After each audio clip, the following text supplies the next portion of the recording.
ଗତକାଲି NCRB report ଆସିଛି। NCRB report ମୁଖା ଖୋଲି ଦେଇଛି। ତତ୍କାଳୀନ ଯେ ସରକାର ମୁଖ୍ୟ ଥିଲେ ନବୀନ ପାଣ୍ଡିଆନଙ୍କର ସରକାରର 2020, 21, 22, 22, 4 ବର୍ଷର ଯାହା ରିପୋର୍ଟ ଆସିଛି, महिला असदाचरण ओडिशा होउची ओडिशा 3 नंबर। महिला असदाचरण ओडिशा होउची 3 नंबर। अर्थ होउची ओडिशा 1 नंबर होता। पूर्वर किए अच्छी यूपी और महाराष्ट्र जदि जनसंख्या दृष्टि आम देखा ताले होउची ओडिशा 1 नंबर। मु पूर्वर भी कही आज भी कहूँ आम सरकार को उत्तराधिकारी सूत्र रे नवीन पांड्यान सरकार जो कैंसर देते से कैंसर वर्तमान आम केमोथेरापी जरिया आमे ताकू वर्तमान नॉर्मलाइज करूचु। आमे केमती आसीबो आउरी कम करा जाउछि एवं आउ जेतेबेले भविष्यत रे रिपोर्ट आसीबो आपण देखिबे 24, 25, 25, 26 से समय देखिबे मोहन बाबू को नेतृत्व रे जो सरकार चलछि से सरकार रे केमती महिला उत्पीड़न कमिछि। सब ओडिशा शांति श्रृंखलार राज्य होई परछि। ये होछि नवीन पटनायक सरकार रो अवदान।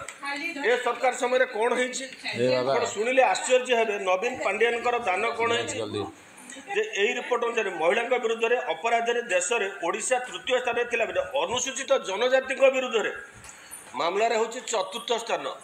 दलित मान विरुद्ध हूँ 3य स्थान। ये हो पक्सो मामलार से 5म स्थान। ये हूँ कहार नवीन पांड्यान दान जो सरकार चलाउथिले ये हूँ दान।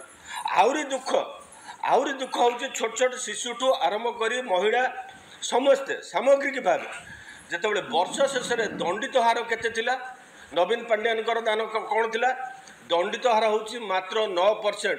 तार अर्थ हूँ प्रत्येक 2 घंटे जड़े लेखा महिला रेप्र शिकार होते अथच वर्ष शेष में मात्र दंडित हार थिला 9%। 9 जन दंडित होते। आम सरकार आसी सारापर माननीय मुख्यमंत्री मोहन बाजी नेतृत्व में आम आनी सारूँ 28% को देश में दंडित हार। जी भी दोषी सी वर्तमान काठगड़े जेल रे जी ओडिशार पानी पवन ठू आरंभ कर रत्नगर्भा ओडिशा को लुट करने ठू आरंभ कर सामग्रिक आईन श्रृंखला जो मैंने व्याघात सृष्टि कर देखिए खनि ठू आरंभ कर समस्ते जेल चारि कांथरे। किंतु नवीन पांड्यान सरकार समय कौन होता से पृष्ठपोषकता साजिले निजे स्वयं जो मैंने अच्छा राजनेता मान आज से आम कहलु से आमको कैंसर देते आम केमोथेरापी जरिया धीरे धीरे धीरे धीरे ताकू सजाड़ुचु एवं वास्तविक न्याय केमिति पाइबे ओडिशा रे केमिति शांति फेरी पाइबो से आम चेष्टित अच्छु। और विशेष करी पदयात्रा कुआडे करिवे बिजु जनता दल आउ किछि दिन पर पदयात्रा करिवो एवं 2 तारिख दिन कांग्रेस मध्य पदयात्रा करिवो।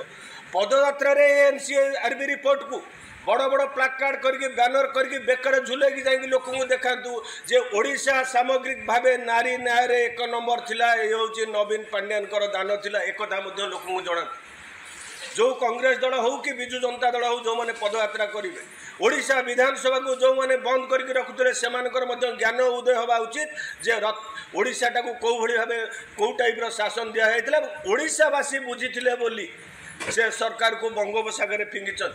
या मध्य कही रखे कौन होती बर्तमान आम सरकार आसी सारापर एवं बिजु जनता दल सरकार आसी सारापर यौन निर्यातन मामला 6.4% ह्रास पाई गत वर्ष अपेक्षा ए वर्ष तांको सरकार समय आम सर पब्लिक ह्रास पाई मामला 9.2% ह्रास पाई। महिला को ऊपर जो एसिड आक्रमण मामला 70% ह्रास पाई हूँ मोहन सरकार दान। महिला चालाण मामला जोटा कि नवीन पांड्यान सरकार समय जहाँ था ताठू 29% ह्रास पाई। यौतुक हत्या मामला 13% आमर ह्रास पाई। ठीक से भाव यौतुक निर्यातन मामला 6% ह्रास पाई। उक्त अवधि मध्य हत्या मामला 6% ह्रास पाई। डकायती मामला 4% ह्रास पाई। लुट मामला 34% ह्रास पाई। दंगा मामला जोटा होता 14% ह्रास पाई।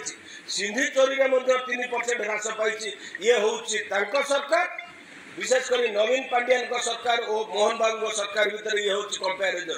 से आम कहलु से जो कैंसर उत्तराधिकारी सूत्र में आमको सजाड़िया मात्र आम बर्तमान 16 मासर सरकार चली आउ 16 मास भितर जिते बड़े आगामी दिन में एनसीआरबी रिपोर्ट आसो एनसीआरबी रिपोर्ट ही आईना देखेब विजु जनता दल आज जो आईना देखई एनसीआरबी से आईना को धरिकी से ओडिशा बुलंतु पदयात्रा कर मुखटा खोली जाइए विजु जनता दल सरकार जो मैंने समर्थन देकी बंद करुले ओडिशा विधानसभा से 2 तारिख जो पदयात्रा करेंगे से आईनाटा को लेकिन लोकों पाखे देखा एवं मोहन बाबू सरकार जे लोकों सरकार जे लोकंर कौन रही सुविधा असुविधा सी बुझी से जड़े लोकप्रिय मुख्यमंत्री आम पाई से मुख्यमंत्री ही आज ओडिशावासी को न्याय दौरान आगामी दिन में आईन श्रृंखला परिस्थिति आहरी स्थिर हम।